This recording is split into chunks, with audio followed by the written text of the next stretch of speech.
অঙ্কগুলো একেবারে সহজ, যারা থিওরি পড়া নাই তাদের জন্য এটা কঠিন। তো আমরা আলোচনা করব সবসময় আমাদের শীট যেটা ছিল, শীট থেকে আমরা এখন শীটের 8 নম্বর প্রশ্নটা সমাধান করব। 8 নম্বর প্রশ্নে 8-এর উদ্দীপকটা তোমরা একটু পড়ো, তোমাদের সবার কাছে শীট আছে, শীট নিয়ে উদ্দীপকটা পড়বা, পড়ে তারপরে প্রশ্নগুলা ভিডিওগুলো দেখবে। বলছে 120 কেজি ভরের একটি কৃত্রিম উপগ্রহকে ভূপৃষ্ঠতে একটি নির্দিষ্ট উচ্চতায় তুলে তার মধ্যে 3.6 × 10⁻19 জুল গতিশক্তি সঞ্চারিত করা হলো। অর্থাৎ ভূপৃষ্ঠ থেকে যে কোনো একটা উচ্চতায় তুলে এই পরিমাণে গতিশক্তি তাকে ওই উচ্চতায় দেওয়া হয়েছে। পৃথিবীর বড় ব্যাসার্ধ যথাক্রমে এত এত, পৃথিবীর বড় দেওয়া আছে, ব্যাসার্ধ দেওয়া আছে, মহাকর্ষ ধ্রুবক জি দেওয়া আছে, অভিজ্ঞ সূত্র জি এর মানও দেওয়া আছে। কিন্তু বোর্ড পরীক্ষার প্রশ্নে তোমার মহাকর্ষ ধ্রুবক নাও দিতে পারে, যেহেতু একটি ধ্রুব রাশি, এটা তোমাকে মুখস্থ মনে রাখতে হবে। আমাদের উদ্দীপকের প্রথম প্রশ্ন বলছে উপগ্রহটিকে ভূপৃষ্ঠ থেকে কত উচ্চতায় রাখা হয়েছে। অর্থাৎ এই যে এই পরিমাণে গতিশক্তি আমি যে উচ্চতায় তুলে দিছি, সেখানে বস্তুটা ভূপৃষ্ঠ থেকে কত উচ্চতায় আছে সেটা আমাদেরকে বের করতে হবে। আমরা জানি ভূপৃষ্ঠ থেকে যে কোনো গ্রহের যে কোনো কৃত্রিম উপগ্রহ যখন প্রদক্ষিণ করে তখন তার একটা ব্যাগ থাকে। তখন যদি ব্যাগ থাকে তাহলে ওই ব্যাগের একটা গতিশক্তিও থাকে। তো আমরা ধরে নিলাম ভূপৃষ্ঠ থেকে উপগ্রহটি এই উচ্চতায় আছে। মনে করি উপগ্রহটি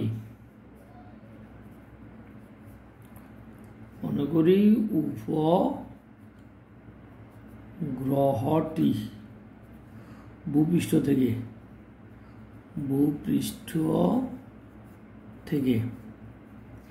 এই উচ্চতায় আছে।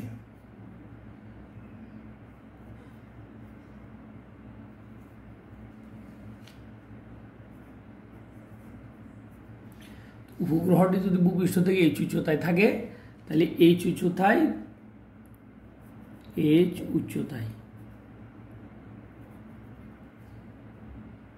কৃত্রিম উপগ্রহের ব্যাগ, কৃত্রিম উপগ্রহের ব্যাগ ভি সমান √GM/R+S। এটা পুরোটার উপরে রুট আছে।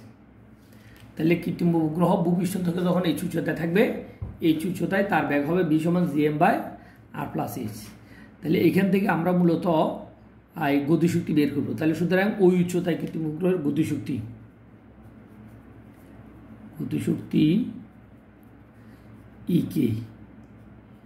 EK সমান হচ্ছে 1/2 mv²। তাহলে 1/2 mv², 1/2 m এর মান হচ্ছে কত 120 গুণন b এর মান হচ্ছে GM/R+S। এই GM/R+S এটা পুরোটার উপরে রুট, তার উপরে বর্গ। তাহলে বর্গমূল করলে বর্গ আর বর্গমূলে কাটা যাবে। তাহলে এখানে থাকবে 1/2 গুণন 120 গুণন GM/R+S। দেখো তোমরা, তাহলে ইকে গতিশক্তি, তাহলে এইটা হচ্ছে এই উচ্চতায়, তার মধ্যে এই পরিমাণে গতিশক্তি উদ্দীপকে যে গতিশক্তি দেওয়া আছে এই গতিশক্তিটা দেওয়া আছে। তাহলে শর্ত মতে আমরা বলতে পারি এই গতিশক্তি আর এই গতিশক্তি সমান।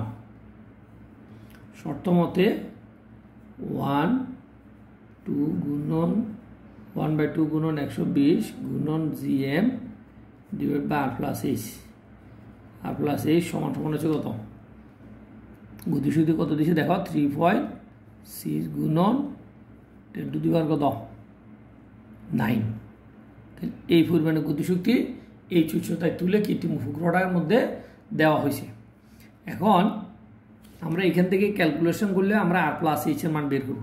তো R+H কে আমরা এই পাশে নিয়ে যাই, এটাকে এখানে নিয়ে আসি, এটা এখানে নিয়ে যাইলে এটা এখানে আসলে এটা GM এর নিচে ভাগ হয়ে যায়। এটা কাটাকাটি দিলে দেখো কত থাকে, এখানে কাটাকাটি দিলে আমরা পাবো 6 × 12 0 গুণন g এর মান 6.673 গুণন 10⁻11। তো এখানে আমাদের এই উদ্দীপকটার মধ্যে g এর মান 6.6 দিছে, তাহলে আমরা বাকি এই দুইটা দিলাম না, এই দুটো বাদ দিয়ে দাও। যেহেতু উদ্দীপকে যা দিছে তাই আমাদেরকে ব্যবহার করতে হবে। এত -11 গুণন ভর দিছে 6 গুণন 10⁻24। এটা হচ্ছে পৃথিবীর ভর, ঠিক আছে। আর নিচে আসবে কত, এটা নিচে আসবে, এই সংখ্যাটা নিচে আসবে 3.6 গুণন 10⁻9। আর এখানে যাবে কত R+H, এখন যদি আমরা এইচ এর মান বের করতে চাই, এইচ এর মান বের করলে আর এখানে প্লাস আছে, এখানে আসলে মাইনাস হয়ে যাবে। তাহলে এইচ সমান তাহলে এত মাইনাস কত আর, তাহলে এখানে 60 গুণন 6.6 গুণন 10 টু দি পাওয়ার -11 গুণন 6 গুণন 10 to the power 24 divided by 3.6 গুণন 10 টু দি পাওয়ার 9 বিয়োগ ব্যাসার্ধ। তো বিয়োগ পৃথিবীর ব্যাসার্ধ আর সমান আমরা জানি কত, এই 8টা পকান্ত করলে প্লাস আছে মাইনাস হবে, আর মান হচ্ছে আমাদের 6.4 গুণন 10 টু দি পাওয়ার 6। তাহলে এইটা হচ্ছে আমাদের কি,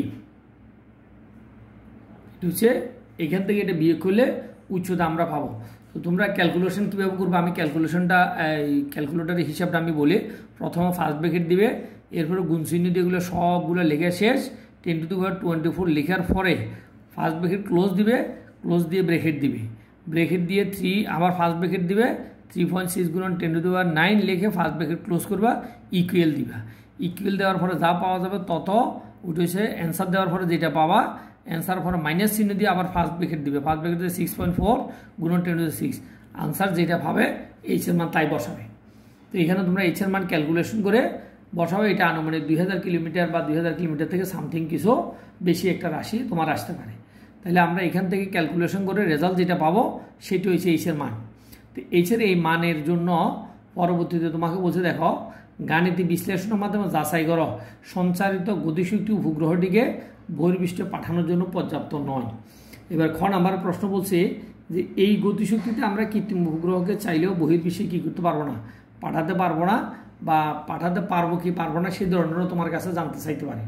তো এখন এখানে আমরা বহির্বিশ্বে পাঠাতে হলে আমরা জানি যে এই উচ্চতা থেকে কৃত্রিম উপগ্রহকে একটা মুক্তিবেগ দিতে হবে। যদি এই উচ্চতায় আমরা একটা মুক্তিবেগ দিতে পারি তাহলে সেই ক্ষেত্রে আমরা কৃত্রিম উপগ্রহটাকে বহির্বিশ্বে পাঠাতে পারি। তো আমরা ধরে নিলাম এই উচ্চতায় কৃত্রিম উপগ্রহের মুক্তিবেগ ভি, ক্ষয়ের সলিউশন লিখতেছি, মুক্তিবেগ বি সমান 2gm into R plus S divided by R plus S পুরোটার উপরে রুট ওভার। তাহলে এটা হচ্ছে এই উচ্চতায় যদি আমরা কোনো একটা কৃত্রিম উপগ্রহ স্থাপন করে, তাহলে এই উচ্চতায় কৃত্রিম উপগ্রহের মুক্তিবেগ বি, অর্থাৎ এই উচ্চতা থেকে কোনো একটা কৃত্রিম উপগ্রহকে বহির্বিশ্বে পাঠাতে হলে আমাদেরকে এই পরিমাণে কি দিতে হবে, মুক্তিবেগ দিতে হবে। তাহলে এই মুক্তিবেগের জন্য কৃত্রিম উপগ্রহে একটা গতিশক্তি পাবে, তাহলে আমরা সেই গতিশক্তিটা মূলত আমরা নির্ণয় করবো। তা ধরে নিলাম সেই গতিশক্তি ইকে সমান হচ্ছে কত, হাফ এম বিই স্কোয়ার, অর্থাৎ এই ব্যাগের জন্য সে এই পরিমাণে গতিশক্তি পাবে। এখন এই গতিশক্তিটা আমরা হিসাব করব। তো গতিশক্তি ইকে সমান আমরা যদি মান বসাই হাফ এম গুণন বিই স্কোয়ার, তাহলে মান এটা বসাইলে স্কোয়ারের রুটে কাটা যাবে, এখানে উপরে থাকবে 2gm, নিচে থাকবে আর প্লাস এইচ। এখন আমাদেরকে বের করতে হবে গাণিতিক বিশ্লেষণে যাচাই করা সঞ্চারিত গতিশক্তি উপগ্রহটিকে বহির্বিশ্বে পাঠানোর জন্য পর্যাপ্ত কিনা সেটা আমরা যাচাই করব। তো সেটা যাচাই করার জন্য এখন এখানে আমাদেরকে এই মানগুলো বসাইতে হবে। এই গতিশক্তি আমরা বের করলাম, ধরো এই গতিশক্তি দিলাম ইকে, তাহলে এখন হাফ গুণন এম এর মান আমরা পাইছি 120 গুণন 2 গুণন জি এর মান হচ্ছে 6.6 গুণন 10 টু দি পাওয়ার -11 গুণন পৃথিবীর পাওয়ার 6 গুণন 10 টু দি পাওয়ার 24, আর নিচে আছে আমাদের কত, এটা সবটা নিচে আছে, আর মান হচ্ছে 6.4 গুণন 10 to the power 6 plus H. তো এইচের মানটা আমরা এখানে দেখো ক থেকে এইচের মান আমরা পাবো, এইচের মানটাও আমরা এখানে বসাই দিব। এখানে অজ্ঞাত আছে, অজ্ঞাত এইচটা আমরা এখান থেকে ক্যালকুলেশন করে এইচের মানটা আমরা এখানে বসাই দিব। বসাই দিয়ে ক্যালকুলেশন করলে আমরা যেই গতিশক্তিটা পাবো, ধরো আমরা ওখান থেকে একটা গতিশক্তি পেলাম ইকের যে কোনো একটা মান আমরা এখানে ক্যালকুলেশন করার পরে আমরা পাবো। ধরো ইকের যে মানটা পাইছি সেই মান আমাদের উদ্দীপকে যে মান দেওয়া আছে 3.6, তাহলে উদ্দীপক থেকে উদ্দীপকে দেওয়া আছে